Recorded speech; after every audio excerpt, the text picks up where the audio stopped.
السلام علیکم ناظرین، فیصل وائس یوٹیوب چینل پر خوش آمدید۔ ناظرین، بخیلی بہت منحوس خصلت ہے۔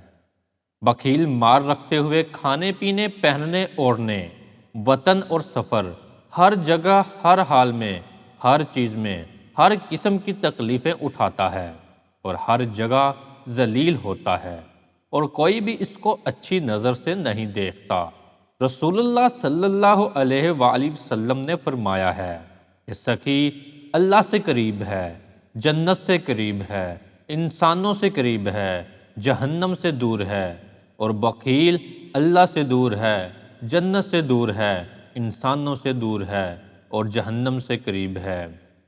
اور ناظرین، یقیناً سخی جاہل عبادت گزار بخیل سے زیادہ اللہ تعالیٰ کو پیارا ہے، اور حضور اکرم صلی اللہ علیہ وآلہ وسلم نے یہ بھی فرمایا ہے کہ دھوکہ باز اور بخیل اور احسان جتانے والا جنت میں داخل نہیں ہوگا۔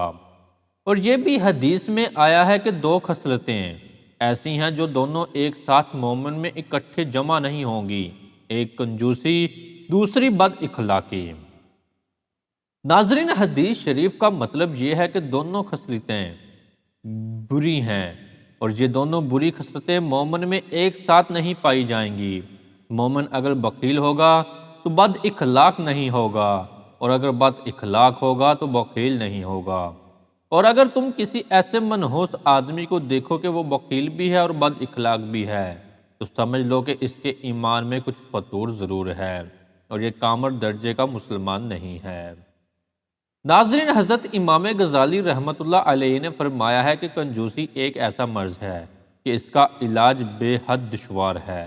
خصوصاً بوڑھا آدمی اگر بخیل ہو تو وہ تقریباً لا علاج ہے، اور کنجوسی کا سبب مال کی محبت ہے۔ جب تک مال کی محبت دل سے زائل نہیں ہوگی، کنجوسی کی بیماری رفع نہیں ہو سکتی۔ پھر بھی اس کے دو علاج بہت ہی کامیاب اور کارآمد ہیں، اور وہ یہ ہیں: اول یہ کہ آدمی یہ سوچے کہ مال کے مقاصد کیا ہیں، اور میں کس مقصد کے لیے پیدا کیا گیا ہوں، اور مجھے دنیا میں مال جمع کرنے کے ساتھ ساتھ کچھ عالم آخرت کے لیے بھی ذخیرہ جمع کرنا چاہیے۔ ناظرین، جب یہ خیال دل میں جمع ہو جائے گا تو پھر دل میں دنیا کی بے ثباتی اور عالم آخرت کا دھیان پیدا ہوگا، اور ناگہان دل میں ایک ایسا نور پیدا ہو جائے گا کہ دنیا سے اور دنیا کے مال و اسباب سے بے رغبتی اور نفرت پیدا ہونے لگے گی۔ پھر بخیلی اور کنجوسی کی بیماری خود بخود رفع ہو جائے گی، اور جذبہ سخاوت اس طرح پیدا ہو جائے گا کہ خدا کی راہ میں مال خرچ کرتے ہوئے اس کو لذت محسوس ہونے لگے گی۔ اور دوسرا علاج یہ ہے کہ بخیلوں اور سخی لوگوں کی حکایت پڑھے اور عالموں سے بکثرت اس قسم کے واقعات سنتا رہے کہ بخیلوں کا انجام کتنا برا ہوا ہے اور سخی لوگوں کا انجام کتنا اچھا ہوا ہے۔ ناظرین، اس قسم کے واقعات و حکایات پڑھتے پڑھتے، سنتے سنتے بخیلی سے نفرت اور سخاوت کی رغبت میں دل میں پیدا ہو جاتی ہے، اور رفتہ رفتہ کنجوسی کا مرض زائل ہو جاتا ہے۔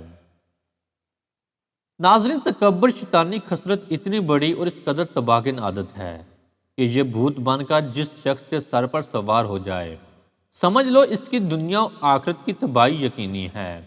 شیطان اپنی اس منحوس خصلت کی وجہ سے مردود بارگاہ الہی ہوا، اور خداوند قہار و جبار نے لعنت کا طوق اس کے گلے میں پہنا کر اس کو جنت سے نکال دیا۔ تکبر کے معنی یہ ہے کہ آدمی دوسروں کو اپنے سے حقیر سمجھے۔ یہی جذبہ شیطان ملعون کے دل میں پیدا ہو گیا تھا کہ جب اللہ تعالیٰ نے حضرت آدم علیہ السلام کے سامنے فرشتوں کو سجدہ کرنے کا حکم فرمایا تو فرشتے چونکہ تکبر کی نحوست سے پاک تھے، سب فرشتوں نے سجدہ کر لیا، لیکن شیطان کے سر میں تکبر کا سودا سمایا ہوا تھا۔ اس نے اکڑ کر کہہ دیا کہ میں حضرت آدم علیہ السلام سے اچھا ہوں، اے اللہ تو نے مجھ کو آگ سے پیدا کیا اور آدم علیہ السلام کو مٹی سے پیدا کیا۔ ناظرین، اس ملعون نے حضرت آدم علیہ السلام کو اپنے سے حقیر سمجھا اور سجدہ نہیں کیا۔ یاد رکھو کہ جس آدمی میں تکبر کی شیطانی خسرت پیدا ہو جائے گی، اس کا وہی انجام ہوگا جو شیطان کا ہوا ہے کہ وہ دونوں جہان میں خداوند قہار و جبار کے پھٹکار سے مردود اور ذلیل و خوار ہو گیا۔ ناظرین، یاد رکھو کہ تکبر خدا تعالیٰ کو بے حد ناپسند ہے، اور یہ بہت ہی بڑا گناہ ہے۔ حدیث شریف میں ہے کہ جس شخص کے دل میں رائے برابر بھی ایمان ہوگا وہ جہنم میں داخل نہیں ہوگا، اور جس شخص کے دل میں رائے برابر تکبر ہوگا وہ جنت میں داخل نہیں ہوگا۔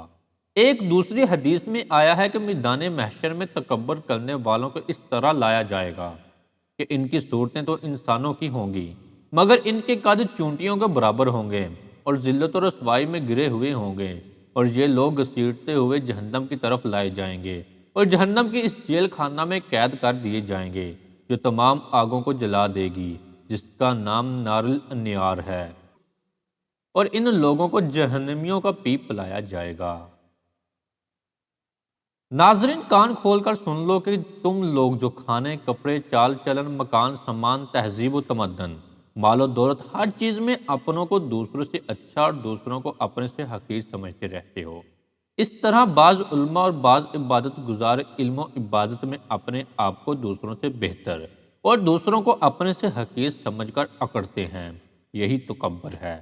خدا کے لیے اس شیطانی عادت کو چھوڑ دو اور تواضع انکساری کی عادت ڈالو، یعنی دوسروں کو اپنے سے بہتر اور اپنے آپ کو ہر چیز میں دوسروں سے کمتر سمجھو۔ حدیث شریف میں ہے کہ جو شخص اللہ تعالیٰ کے لیے تواضع انکساری کرے گا اللہ تعالیٰ اس کو بلند فرما دے گا۔ وہ خود کو چھوٹا سمجھے گا مگر اللہ تعالیٰ تمام انسانوں کی نگاہوں میں اس کو عظمت والا بنا دے گا، اور جو شخص گھمنڈ تکبر کرے گا اللہ تعالیٰ اس کو پست کر دے گا اور خود کو بڑا سمجھے گا مگر اللہ تعالیٰ اس کو تمام انسانوں کی نظر میں کتے اور خنزیر سے زیادہ ذلیل بنا دے گا۔